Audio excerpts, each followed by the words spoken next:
Hi friends, welcome back to my channel. ఈ వీడియోలో మనం Nifty as well as bank నిఫ్టీకి సంబంధించి మనం డైలీ అనాలిసిస్ గురించి అయితే డిస్కస్ చేద్దాము.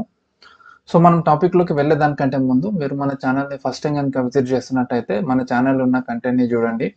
కంటెంట్ కనుక మీకు నచ్చినట్టయితే మన ఛానల్ని సబ్స్క్రైబ్ చేయండి. అదేవిధంగా ఈ వీడియోని చివరి వరకు చూడండి. ఈ వీడియోలోని ఇన్ఫర్మేషన్ మీకు యూస్ఫుల్గా అనిపించినట్టయితే మన వీడియోని కూడా లైక్ చేసి మీ ఫ్రెండ్స్ అండ్ ఫ్యామిలీ మెంబర్స్తో షేర్ చేయండి ఫ్రెండ్స్. ఒకవేళ ఇన్ కేస్ మీకు ఏదైనా డౌట్స్ ఉన్నట్టయితే కింద కమెంట్ సెక్షన్లో కమెంట్ చేయండి. ఖచ్చితంగా నేను మీకు as soon as possible reply అయితే ఇస్తాను. ఇప్పుడు మనం డైరెక్ట్గా టాపిక్లోకి అయితే మనం వెళ్ళిపోదాము. మన చార్ట్స్లోకి అయితే మనం ఇప్పుడు వచ్చేద్దాము. సో ఫ్రెండ్స్, ఇది మన నిఫ్టీ 50 చార్ట్. సో నిన్న మనం డిస్కస్ చేసుకున్నాం కదా. సో మార్కెట్ అన్నది ఇక్కడ ఒక హై అనేది ఫామ్ చేసింది అండ్ ఇక్కడ నుంచి మనకి మార్కెట్ డౌన్ సైడ్కి వస్తుందని చెప్పేసి అనుకున్నాము. సో మార్కెట్ ఇవాళ మనకి ఆల్మోస్ట్ ఇంచుమించు మనకి ఫ్లాట్ గానే అంటే లైక్ లిటిల్ బిట్ మనకి గ్యాప్ డౌన్ ఓపెనింగ్ అనేది అయ్యి ఇనిషియల్గా మనకి డౌన్ సైడ్కి వెళ్ళిన దాని తర్వాత మనకి కొంచెము మార్కెట్లో కొంచెం రిట్రేస్మెంట్ రావడం వల్ల కొంచెం మార్కెట్ అప్ సైడ్కి అయితే మనకు వచ్చింది. సో మార్కెట్లో ఒక పుల్ బ్యాక్ అనేది వచ్చి దాని తర్వాత మళ్ళీ మార్కెట్ డౌన్ సైడ్కి అయితే మనకు వస్తుంది. సో ఇక్కడ చూసుకుంటే మనకి ఇది 5 వేవ్ ఫామ్ అయిన తర్వాత ఒక కరెక్షన్ అనేది ఫామ్ అయింది. దాని తర్వాత మళ్ళీ మనకి 1 2 3 4 5 అంటే మనకి ఫస్ట్ వేవ్ అనేది మనకి ఫామ్ అయిపోయి దాని తర్వాత మళ్ళీ ఈ విధంగానే మనకి 5 వేవ్ స్ట్రక్చర్ అయితే కిందికి మనకి ఫామ్ అనేది అవుతుంది. సో ఇక్కడ మనకు ఒక సింపుల్ జిగ్జాగ్ కనుక మనకి ఫామ్ అవుతుందని చెప్పేసి మనం ఎక్స్పెక్ట్ చేస్తున్నట్టయితే మనకి ఇక్కడ 5 వేవ్స్ ఫామ్ అయ్యాయి కాబట్టి ఇక్కడ మనకి 5 వేవ్స్ ఫామ్ అయ్యాయి, మనకు కరెక్షన్ అనేది వచ్చింది. దాని తర్వాత మళ్ళీ మనకి ఇక్కడ 1 2 3 4 5 అనేది మనకి ఫామ్ అనేది అవ్వాలి. సో మనకి ఇక్కడ 1 2 3 అనేది మనకి ఫామ్ అనేది అయ్యింది. సో మనకి 4 and 5. సో మనకి 4 and 5 అంటే మనకి ఇక్కడ వరకు ఒక ఫస్ట్ వేవ్ అనేది మనకి ఫామ్ అనేది అవుతుంది. సో ఇక్కడ మనకి ఫస్ట్ వేవ్ ఏదైతే ఫామ్ అయిందో అదే విధంగా మనకి ఇక్కడ ఫస్ట్ వేవ్ అనేది మనకి ఫామ్ అనేది అవుతుంది అయ్యి దాని తర్వాత మళ్ళీ second wave, third wave, fourth wave and fifth wave మనకి డౌన్ సైడ్ వరకు అయితే మనకు వస్తుంది. సో ఈ విధంగా మనకు ఒక సింపుల్ జిగ్జాగ్ అయితే మనకి అంటే ఫామ్ అయ్యే ఛాన్స్ అయితే మనకి కనిపిస్తుంది. అంటే లైక్ ఏ, బి అండ్ దాని తర్వాత మళ్ళీ మనకి సి.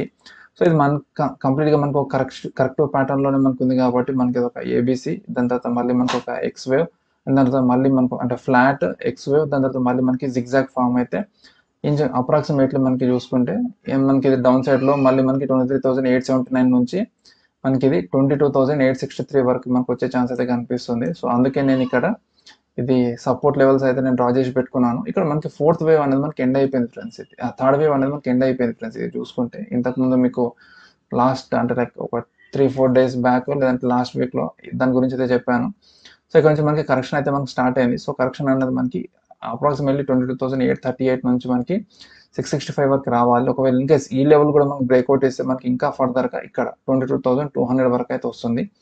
వన్స్ మార్కెట్ ఇక్కడ మనకి ఫోర్త్ వేవ్ అనేది మనకి కంప్లీట్ అనేది అయిపోతే ఇక్కడ నుంచి మనకి ఫైనల్ ఫిఫ్త్ వేవ్ ర్యాలీ అయితే మనకు వస్తుంది ఫ్రెండ్స్. సో ఇక్కడ మనకి ఇది మనం జిగ్జాగ్ గురించి మనం మాట్లాడుతున్నట్టయితే ఇది మనకి ఆల్రెడీ ఫస్ట్ వేవ్ ఫామ్ అయిపోయింది. దాని తర్వాత మనకి ఇక్కడ సెకండ్ వేవ్ అంటే లైక్ బి వేవ్ అయితే మనకి ఫామ్ అనేది అవుతుంది. దాని తర్వాత మనకి ఇంకొక ఇంపల్స్ వేవ్ అయితే మనకి రావాలి. సో ఒకవేళ ఇన్ కేస్ మనకి జిగ్జాగ్ అనుకుంటే ఇది 5-3-5 ప్యాటర్న్లో మనకి కిందికి వస్తుంది. అలా కాకుండా కంప్లీట్గా ఇదే మనకి జిగ్జాగ్ అనుకుంటే మనకి ఇది 1 2 3 4 5 ఇది మనకి ఫస్ట్ ఏ వేవ్ అవుతుంది. దాని తర్వాత మళ్ళీ మనకు ఒక పుల్ బ్యాక్ అనేది వచ్చి దాని తర్వాత మళ్ళీ మనకి కిందికి ఇంకొక ఇంపల్స్ వేవ్ అనేది మళ్ళీ మనకి డౌన్ సైడ్ వస్తుంది. సో అప్పుడే మనకి కరెక్షన్ అనేది ఇక్కడ వరకు పుల్ చేసే ఛాన్స్ అయితే మనకు వస్తుంది. ఇంత చిన్నగా కరెక్షన్తోనైతే మనకి ఇక్కడ వరకు రాదు. సో ఎక్స్టెండెడ్ వేవ్స్లో మనకి ఫామ్ అనేది అవ్వాల్సి వస్తుంది. సో మోస్ట్ ప్రాబబ్లీ ఇది మనకి హయ్యర్ డిగ్రీలో మనకి ఇది ఫస్ట్ వేవ్ అయ్యే ఛాన్స్ అయితే మనకి కనిపిస్తుంది ఫ్రెండ్స్. సో రేపటి సెషన్కి మనకి డౌన్ సైడ్కి మనం చూసుకున్నట్టయితే మనకి ఫస్ట్ టార్గెట్ రేపటి సెషన్కి రేపు ఇనిషియల్గా కొంచెం అప్ సైడ్కి మనకి వెళ్ళినా లైక్ 24,981 ఆ లెవెల్స్ వరకు మనకి వెళ్ళినా కూడా తిరిగి మళ్ళీ మార్కెట్ డౌన్ సైడ్కి వస్తున్నట్టయితే మనకి 24,754 అనేది మనకి డౌన్ సైడ్ టార్గెట్. సో ఇది మనకి నిఫ్టీకి సంబంధించి డౌన్ సైడ్ అంటే లైక్ దీని ప్రకారంగా మనకి చూసుకున్నట్టయితే అండ్ ఒకవేళ ఇదే మనకి ఫస్ట్ వేవ్ అనుకొని మనకి చెప్పాను కదా ఎక్స్టెండెడ్ మనకి ఆ విధంగా మనకి ఫామ్ అవుతున్నట్టయితే మనకి అప్రాక్సిమేట్లీ ఇది కిందికి డౌన్ సైడ్కి చూసుకుంటే ఇది మనకి 24,171 నుంచి మనకి 23,945 వరకు కూడా మనకి పడే ఛాన్స్ అయితే మనకి కనిపిస్తుంది. అండ్ ఇది మనకి యూజువల్ లెవెల్స్ ప్రకారంగా మనం చూసుకుంటే డౌన్ సైడ్కి మనకి ఇక్కడ 24,918కి క్లోజింగ్ అయితే ఇచ్చింది. సో మనకి బేసిక్గా మనకి ఈ లెవెల్ 24,896 లెవెల్ అనేది మనకి బ్రేక్అవుట్ అనేది ఇవ్వాలి. వన్స్ ఈ లెవెల్ కనుక మనకి బ్రేక్అవుట్ ఇస్తే డౌన్ సైడ్లో మనకి 24,825 అయితే మనకి ఫస్ట్ టార్గెట్ వస్తుంది. అండ్ ఈ లెవెల్ కూడా మనకి బ్రేక్అవుట్ ఇస్తే నెక్స్ట్ మనకి 24,733 లెవెల్స్ వరకు అయితే మనకి వస్తుంది ఫ్రెండ్స్. సో ఇది రేపటి సెషన్కి మనకి down side target. So most probably మనకి ఈ 945 నుంచి 976 ఈ లెవెల్స్ మనకి మంచి అంటే లైక్ ఎక్కడో దగ్గర మార్కెట్ రెసిస్టెన్స్ అనేది తీసుకొని డౌన్ సైడ్కి వచ్చే ఛాన్స్ అయితే కనిపిస్తుంది.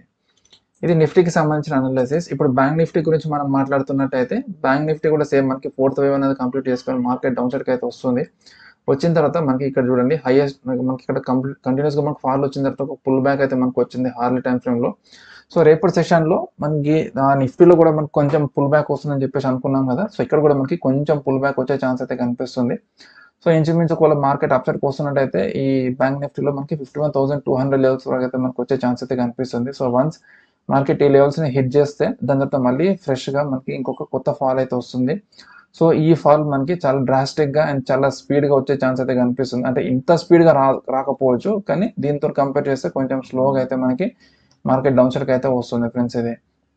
సో ఫస్ట్ టార్గెట్ కింద మనము మార్కెట్ వాళ్ళ డౌన్ సైడ్కి వస్తే మనకి 50,366 అయితే మనం పెట్టుకోవచ్చు.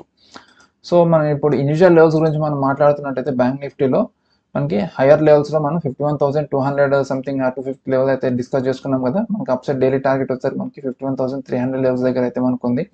సో మోస్ట్ ప్రాబబ్లీ ఈ లెవెల్స్ వరకు వచ్చి మనకి హిట్ అయ్యి డౌన్ సైడ్ కన్నా రావచ్చు, లేదా మనకి 189 వరకే వచ్చి హిట్ అయ్యి అక్కడ నుంచి కూడా మనకి డౌన్ సైడ్కి వచ్చే ఛాన్స్ అయితే మనకు ఉంది. అండ్ డౌన్ సైడ్లో మనం చూసుకుంటే 50,746 అనేది మనకి ఫస్ట్ అంటే రేపటికి సంబంధించి డైలీ టార్గెట్. అండ్ ఈ లెవెల్ కూడా మనకి బ్రేక్అవుట్ ఇస్తే మనకి రేపు సెషన్లో ఎక్స్ట్రీమ్ టార్గెట్ వస్తారు మనకి 50,482. ఒకవేళ ఇంకా ఇది కూడా బ్రేక్ చేసి ఇంకా ఫర్దర్గా డౌన్ సైడ్కి వస్తున్నట్టయితే మనకి 50,366 ఏదైతే మనము చార్ట్స్లో డిస్కస్ చేసుకున్నామో అక్కడ వరకు వచ్చే ఛాన్స్ అయితే మనకి కనిపిస్తుంది ఫ్రెండ్స్. లైక్ ఒకవేళ ఇంకేస్ మార్కెట్ 1000 పాయింట్స్ 1300 పాయింట్స్ కనుక మనకి ఫాలో అవుతున్నట్టయితే 50,000 మార్క్ని కూడా రేపు హిట్ చేసే ఛాన్స్ అయితే మనకి కనిపిస్తుంది. సో ఫ్రెండ్స్ ఇది Nifty as well as bank నిఫ్టీకి సంబంధించిన అనాలిసిస్.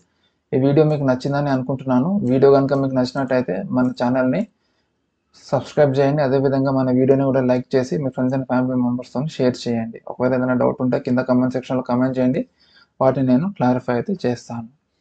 మళ్ళీ మనం ఇంకొక వీడియోలో సరికొత్త టాపిక్తో కలుద్దాం. అండ్ దెన్ బై బై, జై హింద్.